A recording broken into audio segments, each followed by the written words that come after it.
Assalamualaikum warahmatullahi wabarakatuh. Selamat pagi dan salam sejahtera bagi kita semua.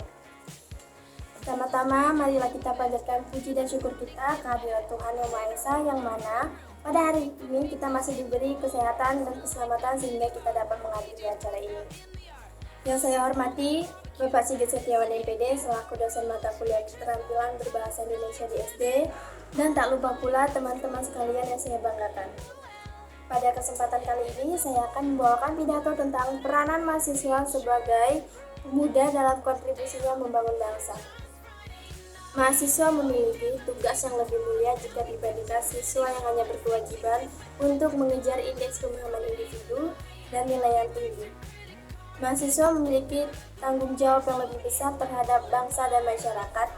Maka dari itu, pola pikir yang dimiliki mahasiswa harus berbeda saat ia masih menjadi siswa. Sejatinya, keberhasilan mahasiswa bukan dilihat pada saat ia berhasil masuk ke dalam perguruan tinggi, tetapi dilihat dari apa yang ia lakukan setelah ia lulus dari perguruan tinggi. Teman-teman yang saya banggakan, jika kita berbicara tentang negara kita, negara Indonesia tercinta, maka tidak akan ada habisnya. Ini bukan tentang kenaifan, bukan tentang kesokpedulian, tetapi tentang kesadaran. Kesadaran yang hanya akan subur jika pemiliknya mau menjuburkannya. Lantas, bagaimana peranan kita sebagai mahasiswa dalam berkontribusi membangun bangsa kita? Pada kesempatan kali ini, saya akan menyampaikan 5 peranan mahasiswa untuk berkontribusi dalam membangun bangsa dan negara. Peranan mahasiswa yang pertama yaitu sebagai agent of change, yang mana di sini mahasiswa dianggap sebagai aktor perubahan yang diharapkan menjadi sumber daya manusia yang mampu membawa perubahan bagi bangsa dan negara. Sebagai contoh, mahasiswa Fakultas Pendidikan berupaya untuk membentuk dan menghasilkan generasi yang potensial dan unggul dengan kompetensi profesionalnya. Contoh lain lagi, mahasiswa Fakultas Hukum melakukan penemuan hukum yang dapat meminimalisir kejahatan secara preventif atau pencegahan. Peranan mahasiswa yang kedua yaitu sebagai social control, yang artinya mahasiswa diharapkan akan menjadi pengontrol dalam kehidupan sosial di masyarakat, berbangsa dan bernegara.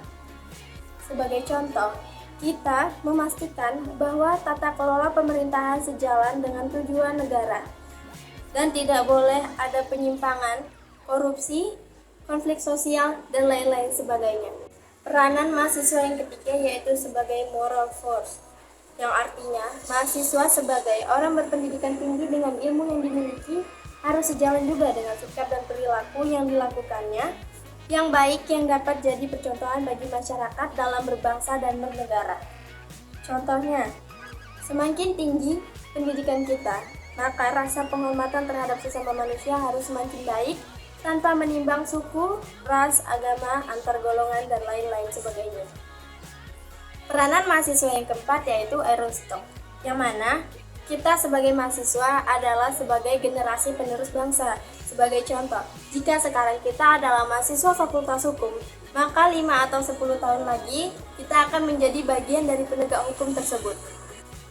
Dan yang terakhir, peran kita sebagai manusia adalah guardian of value, yang mana mahasiswa adalah sebagai penjaga nilai-nilai luhur yang baik di masyarakat. Sebagai contoh, budaya gotong royong harus dilestarikan di tengah arus westernisasi budaya hidup individualis barat. Nah, teman-teman yang saya banggakan, kita sebagai manusia harus bisa dapat melihat dari berbagai sudut pandang. Kita harus dapat melihat dari sisi yang berbeda. Kita juga harus dapat menyisakan waktu untuk otak dan hati kita berembuk, meresapi hal-hal yang sudah terjadi, memikirkan hal yang tidak tersentuh oleh masyarakat umumnya, memikirkan apa yang harus kita lakukan sebagai bagian dari anak negeri. Kita bisa memulai dari diri kita sendiri dengan membangkitkan benih-benih empati, menyuburkan ladang simpatik di hati kita. Lalu memikirkannya apakah ini sudah benar untuk masa depan sebagai wujud penolakan dari penyimpangan yang terjadi pada masa kini. Dan untuk masa kini, berbuatlah sekuat kita, semampu kita berbuat. Hal sekecil apapun terhadap sesama, itulah fase-fase kita berusaha untuk menyuburkan rasa kesadaran kita sebagai pemuda penerus bangsa. Sebelum saya mengakhiri pidato ini, saya ingin mengatakan kepada kita semua untuk merenungkan Peranan kita sebagai mahasiswa yang seharusnya kita sadari. Tidak perlu melangkah terlalu jauh untuk mengabdi kepada masyarakat, cukuplah di ruang lingkup kita terlebih dahulu.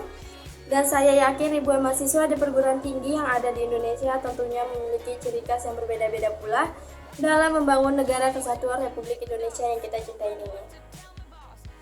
Jangan pernah tanya apa yang telah negara berikan kepada kita, tetapi apa yang telah kita berikan kepada negara kita. Demikianlah pidato yang dapat saya sampaikan. Kurang dan lebihnya saya mohon maaf. Saya akhiri. Wassalamualaikum warahmatullahi wabarakatuh.